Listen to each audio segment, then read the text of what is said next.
Hello everyone, welcome back. इस video में हम विलियम वर्ड्सवर्थ की poem to the skylark discuss करेंगे। This poem by William Wordsworth is a poetic tribute to the skylark. एक ऐसा word जो अपने मेलोडियस सॉन्ग और फ्लाइट के लिए फेमस है।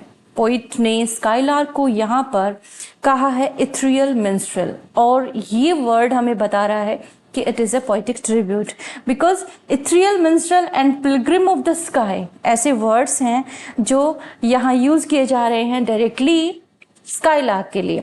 वो क्या कह रहे हैं? इथेरियल मिन्स्ट्रेल। इथेरियल का मतलब था अनअर्थली, मिन्स्ट्रेल का मतलब एक ऐसा सिंगर जो प्लेस टू प्लेस परफॉर्म करने के लिए ट्रेवल करता है। तो ये जो हमारा सिंगर है ये भी earth to sky, sky to earth travel करता है। पिलग्रिम ऑफ द स्काई भी इसे कहा है, यानी आकाश के तीर्थयात्री। अगर आप इसे ट्रांसलेट करें हिंदी में तो आप इसे कहेंगे आकाश के, यानी अनअर्थली, मिन्स्ट्रेल यानी गायक सिंगर, आकाश के सिंगर गायक, पिलग्रिम ऑफ द स्काई यानी आकाश के तीर्थयात्री। आगे देखिए, आर्केइक वर्ड्स की भरमार मिलेगी आपको, क्योंकि विलियम वर्ड्सवर्थ जिस एज से बिलोंग करते उस एज के अंदर ये जो आर्केइक वर्ड है राइटर्स यूज किया करते थे। तो ये जो डस लिखा है इसका मतलब था डू और does. Thou means you, despise the earth. यहाँ जो यू यूज हुआ है ये यूज हुआ है स्काईलार्क के लिए। वो यहाँ क्वेश्चन करेंगे क्या तुम डिस्पाइज का मतलब होता है एक तरह से बहुत ज़्यादा बुरा फील करना, या ये कहिए कि छोटा समझना, इग्नोर करना, छोटा समझना, तुच्छ समझना। You despise the earth where cares abound. Abound means बहुत ज़्यादा, प्रचुर मात्रा में, खूब सारा। कि क्या तुम इस धरती को अवॉइड करते हो, क्या तुम इस धरती को बुरा समझते हो जहाँ पर बहुत सारी चिंताएं हैं, बहुत सारी परेशानियां हैं। अब देखिए, इन लाइंस को ना मैं आपको थोड़ा सा और इजी और इंटरेस्टिंग बना के समझाती हूँ। ये जो लाइंस हैं एक्चुअली विलियम वर्ड्सवर्थ ने यहाँ पर लिखी हैं स्काईलार्क के लिए, और हमें वो समझाना चाह रहे हैं दो चीज़। एक तो हमारा जो अर्थ है वो सफरिंग से भरा हुआ है, यानी जो हमारा ह्यूमन जो लाइफ है ना वो सफरिंग से भरा हुआ है। और एक उन्होंने यूज़ किया है यहाँ पे बर्ड की लाइफ को। तो बर्ड जो है वो फ्री लाइफ जीते हैं, यानी फ्री होते हैं सोरोज से, सफरिंग से, वो रिस्पॉन्सिबिलिटीज से फ्री होते हैं। तो एक बर्ड की लाइफ और एक ह्यूमन बीइंग की लाइफ, यानी एक अर्थली लाइफ और एक अनअर्थली लाइफ, दोनों को यहाँ पे वो कंपेयर कर रहे हैं, कंट्रास्ट दिखा रहे हैं। कि जैसे एक पक्षी, जैसे कि स्काईलार्क है, क्योंकि यही एक ऐसा पक्षी है जो बाउंड नहीं है कि किसी स्पेशल सीजन में या स्पेशल वेदर में गाता हो। ये हमेशा आसमान में उड़ता है और बहुत ही प्यारा गाता है। धरती पर भी आता है, अपने नेस्ट जो है इनके वो धरती पर ही होते हैं, और धरती पर आकर ये अपने नेस्ट को भी संभालते हैं, साथ ही आसमान में उड़ान भरते हुए गीत गाते हुए जाते हैं। तो यहाँ वो ये कहना चाह रहे हैं कि क्या तुम आसमान में जाकर गीत गाते हो तो क्या तुम्हें धरती जो है वो बुरी लगती है क्या, जहां पर बहुत सारी सफरिंग्स हैं, बहुत सारी परेशानियां। और while the wings aspire are heart and eye, और क्या जब तुम पंख उड़ाते हो अपने, जब तुम पंख फैलाकर जाते हो तो क्या उस समय भी तुम्हारा दिल और तुम्हारी आंखें दोनों की दोनों बोथ, यानी heart and eye. Here is enjambment because line जो है वो कंटिन्यू है। So heart and eye both with thy is an archaic word, it means your nest upon the dewy ground. Dew means covered with dew, जो कि due से भरी पड़ी है, यानी परेशानियों से भरी पड़ी है, सफरिंग से भरी पड़ी है, एक ऐसी धरती पर जहां तुम्हारा घोंसला है। क्या तुम्हारा दिल और तुम्हारी नजर यहीं पर होती है?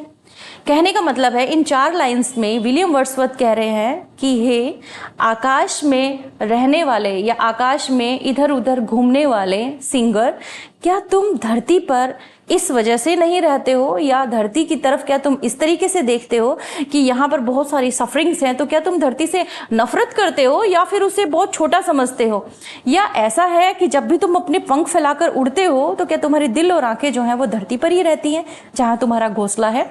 दाई नेस्ट, योर नेस्ट, तुम्हारा घोंसला, which thou canst drop into at will, those quivering wings composed that music still. अब यहाँ पर वो क्या कहना चाह रहे हैं? वो कह रहे हैं कि तुम्हारा घोंसला, जिसमें तुम अपनी मर्जी से कभी भी आ सकते हो, तुम्हारी इच्छा से तुम कभी भी आ सकते हो। Those quivering wings compose that music stick। उस समय भी तुम्हारे जो पंख है ना, जब तुम धरती पर आते हो, तुम्हारे जो पंख आते हैं, मतलब वो आवाज करते हैं, हवा के साथ एक म्यूजिक क्रिएट करते हैं, उस समय भी ऐसा लगता है कि जैसे बहुत ही स्वीट म्यूजिक जो है वो तुम क्रिएट कर रहे हो। इट मीन्स ये एक ऐसा बर्ड है जो अर्थ पर भी अपने म्यूजिक को फैलाता है, अपने म्यूजिक से लोगों को बांध कर रखता है, और आसमान में यानी स्काई में भी अपना म्यूजिक जो है वो सुनाता रहता है। इसका मतलब ये जो बर्ड है ना, ये अर्थ और स्काई दोनों से अपनी कनेक्टिविटी बना कर रखता है। इट मीन्स आप कह सकते हैं कि एक इस तरह का पक्षी है, यहाँ पर विलियम वर्ड्सवर्थ ये कहना चाह रहे हैं, ये एक ऐसा पक्षी है जिस पर किसी भी सीजन का, किसी भी वेदर का, सफरिंग का, बाउंडेशन का कोई बंधन नहीं है।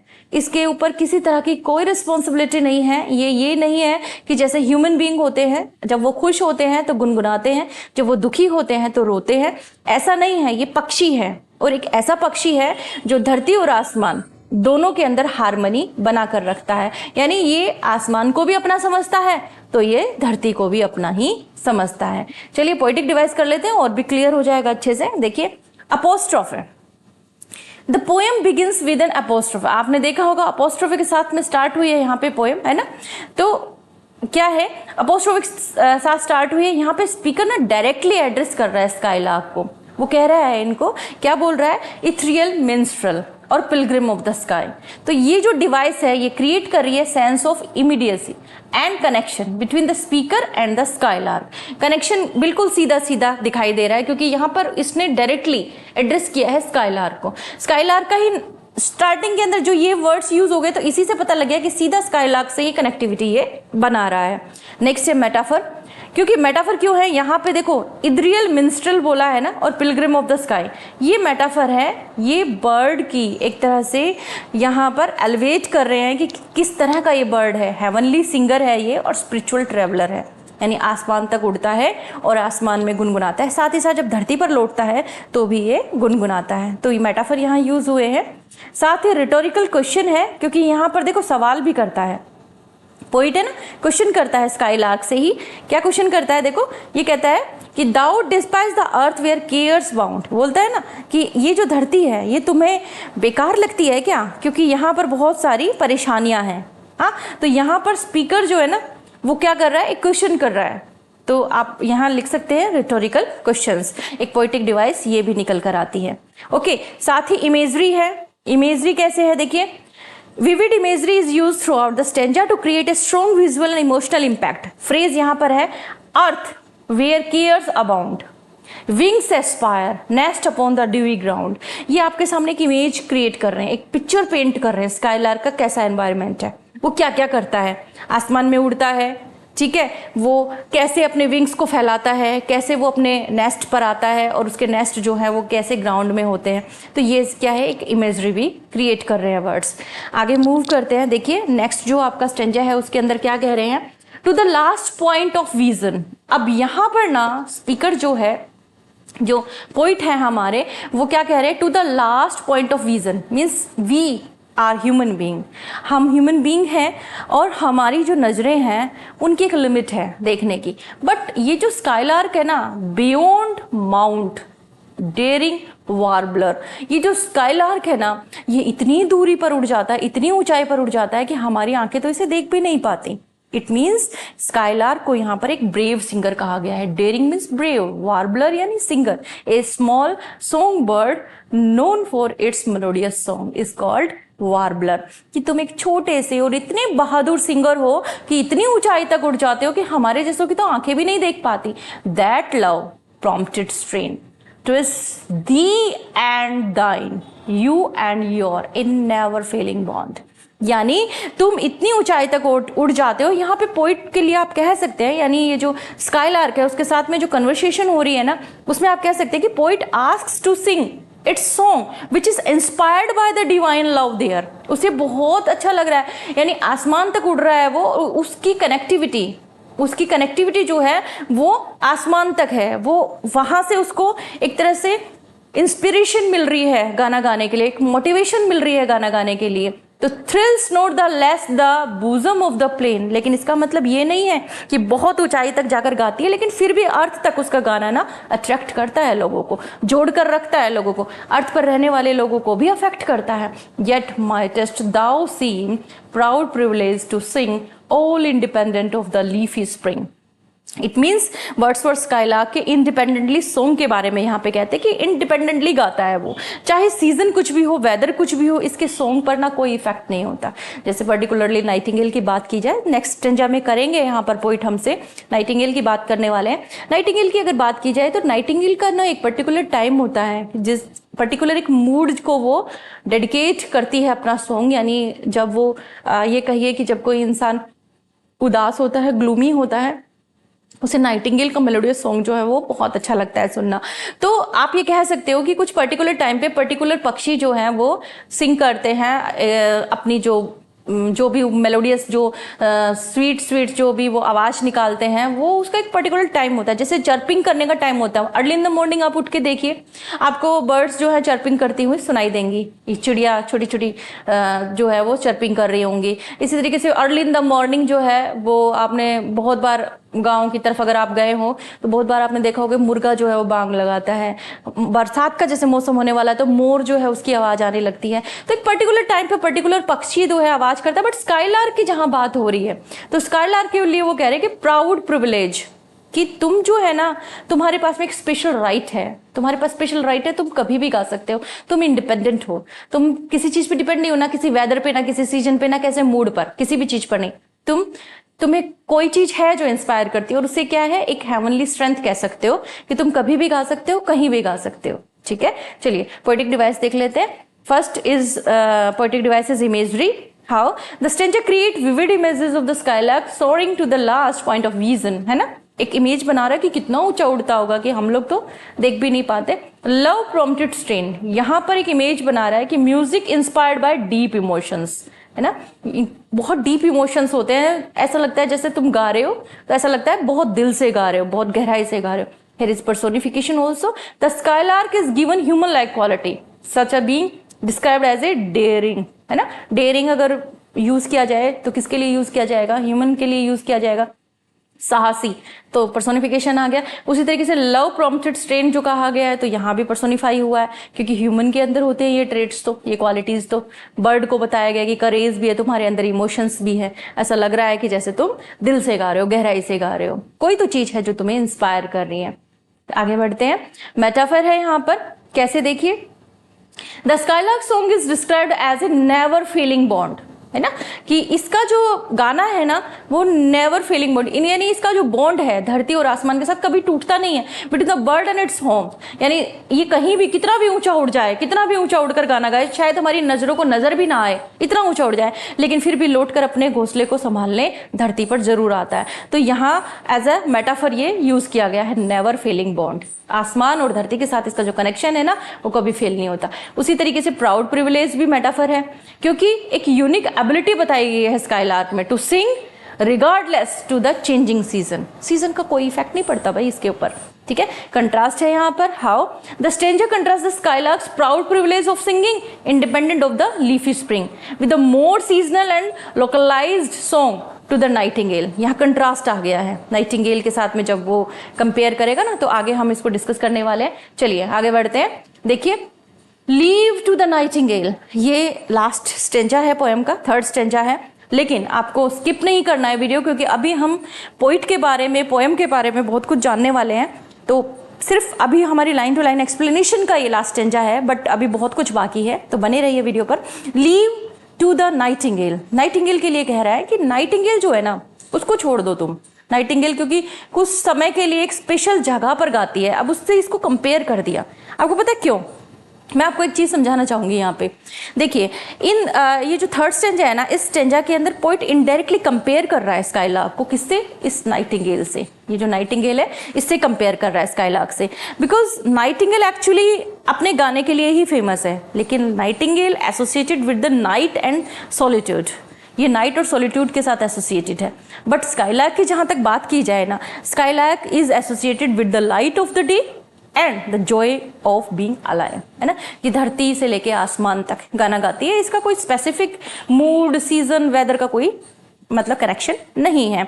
तो यहाँ इस स्टेंजा में स्काईलार्क को वो कह रहे हैं कि नाइटिंगेल को, जो केवल स्प्रिंग में गाती है, ये सिर्फ स्प्रिंग में गाती है, उसे आप छोड़ दो शेडी वुड्स में, शेडी वुड यानी छायादार जो जंगल है उसमें छोड़ दो। A privacy of glorious light is thine, क्योंकि तुम्हारे लिए तो पूरी की पूरी ग्लोरियस लाइट है, यानी पूरा आसमान है तुम्हारे लिए। तुम दिन में, रात में, दिन की रोशनी में, रात में तारों की रोशनी में, तुम तो कभी भी गा सकती हो, वो सब तुम्हारी है। दाइन Whence thou dost pour, dust do and does pour upon the words a flood, कि तुम्हारे गाने जो है ना ग्लोरियस लाइट वाली जगह पर, सारी दुनिया पर, वहां से ही तुम अपने सॉन्ग से राज करती हो। तुम्हारी मतलब पूरी दुनिया के अंदर तुम्हारा गाना ऐसे है जैसे दुनिया में फ्लड आ गया हो तुम्हारे म्यूजिक से, चारों तरफ फैला हुआ है। तो harmony with instinct more divine, ये जो स्काईलार्क को कहा है कि हेवनली तुम्हारा कनेक्शन है, ये जो अर्दली कमिटमेंट और हेवनली कनेक्शन है ना जो तुम्हारा, उसे तुम्हें और भी डिवाइन बना दिया है कि तुम धरती से भी जुड़ी हुई हो और आसमान से भी जुड़ी हुई हो। ये चीज़ तुम्हें बहुत ही डिवाइन बना देती है।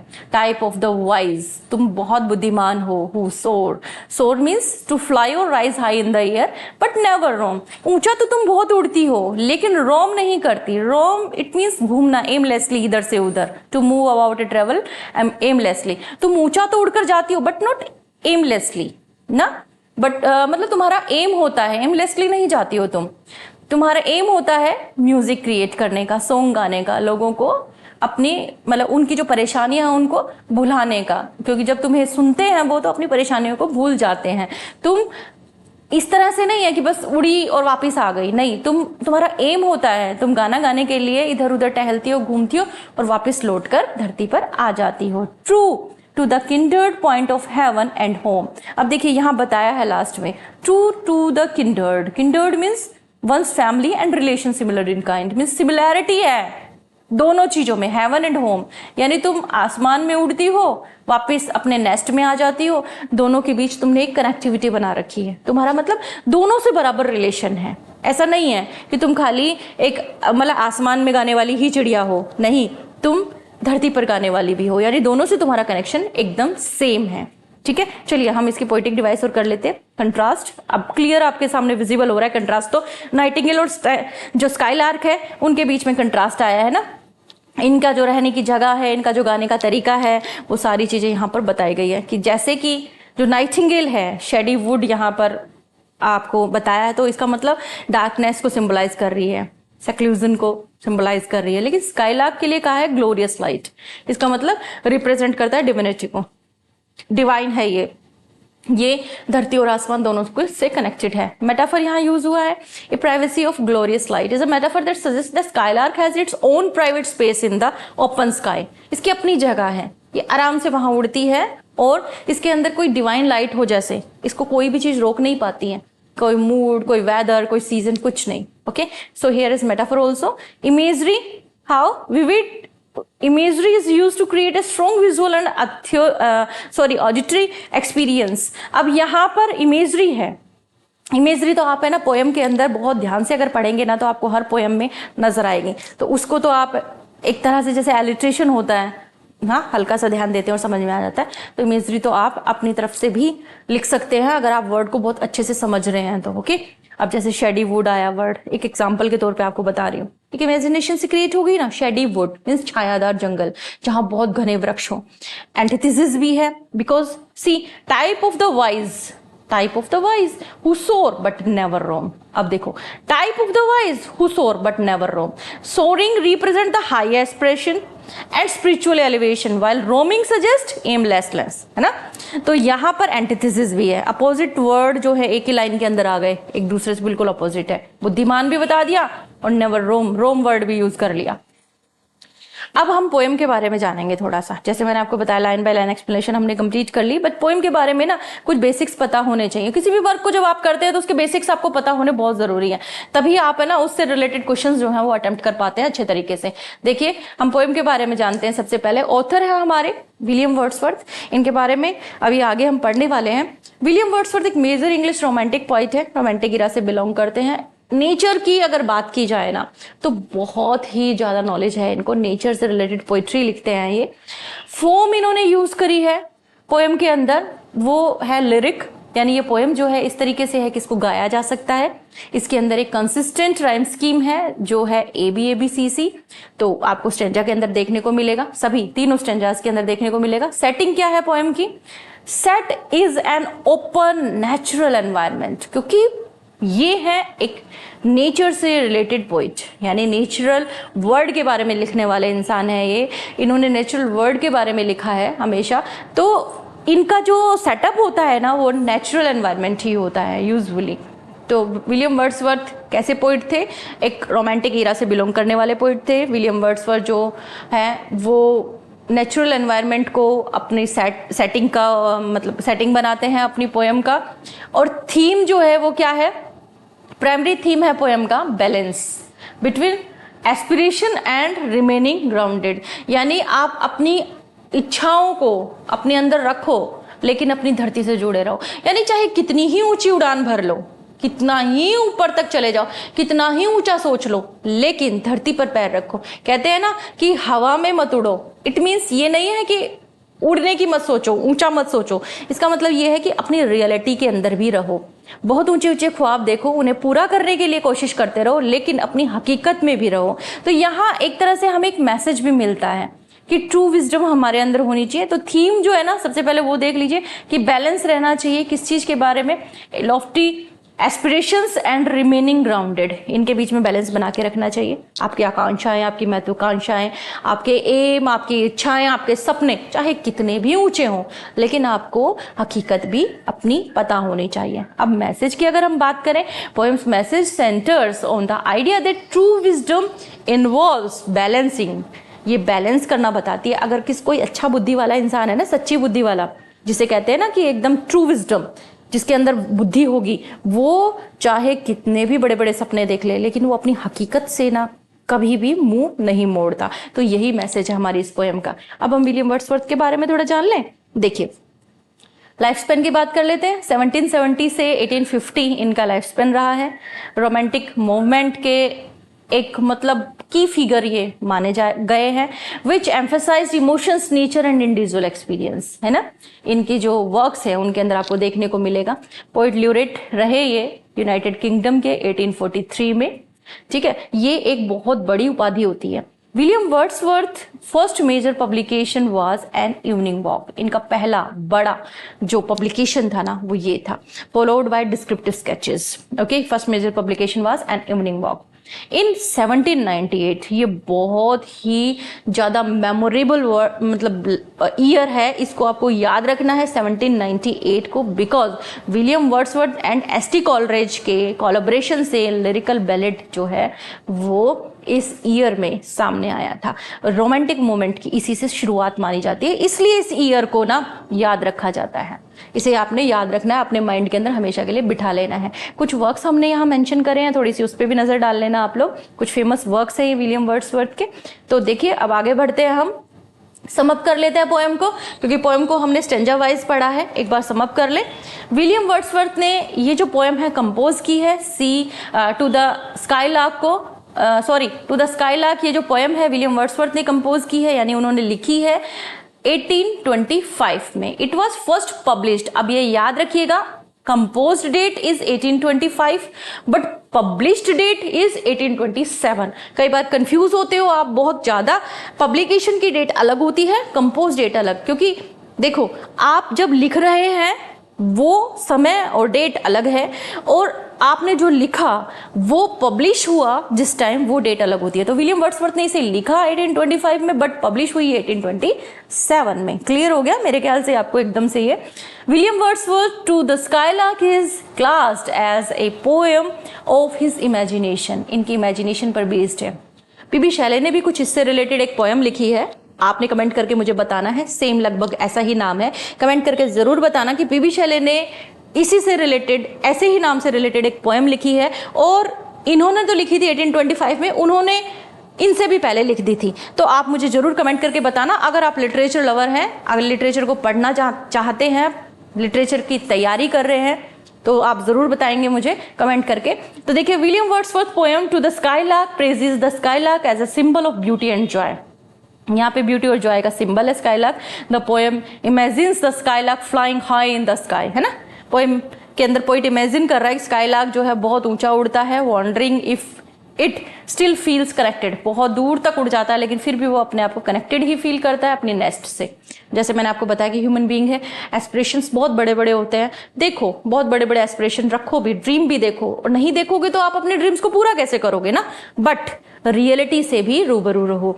The skylark song inspired by love touches people below and seems to transcend the changing season. Okay, unlike the nightingale, nightingale की अगर बात करते हैं तो which stage in the forest, nightingale जंगलों में रहती है। The skylark enjoys the open sky, और स्काईलार्क जो है वो ओपन स्काई को एंजॉय करता है and its divine music. Overall, the poem celebrates the skylark's special role, linking its high-flying nature with its earthly home. तो यहाँ कंट्रास्ट करते हुए पोइट ने हमें बहुत अच्छे तरीके से समझाया है कि कैसे नाइटिंगेल जो है वो एक स्पेसिफिक प्लेस से रिलेट रहती है, एक मूड को वो कनेक्ट करती है, लेकिन स्काईलार्क जो है वो एक डिवाइन बर्ड की तरह है, आसमान में खुला उड़ता है लेकिन धरती से फिर भी कनेक्ट रहता है। तो ये था हमारा वीडियो। पसंद आया तो प्लीज़ जल्दी से लाइक कर दीजिए और शेयर ज़रूर कर लीजिए अपने फ्रेंड्स के साथ, अपने नोन्स के साथ। सब्सक्राइब कर लीजिए चैनल को ताकि आप इस यूट्यूब चैनल का फैमिली मेंबर बन जाएं। Thanks for watching.